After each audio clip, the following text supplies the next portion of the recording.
Today, the topic of my speech is the Prophet Muhammad sallallahu alayhi wa sallam. The life of the Prophet Muhammad sallallahu alayhi wa sallam is the role model for every person of this world who believes on Allah and the Day of Judgment. This source of light and guidance. The Prophet Muhammad sallallahu alayhi wa sallam guide us completely. The world has seen a lot of scholars, philosophers and preachers, but not one as great as the Prophet Muhammad sallallahu alayhi wa sallam. Allah sent His messengers in every period of time to guide the history. Now the world has been waiting for the last prophet for the centuries. The long wait ended with the Prophet Muhammad sallallahu alayhi wa sallam.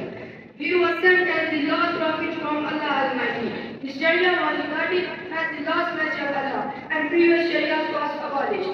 His guidance was declared sufficient for all the till end of this world.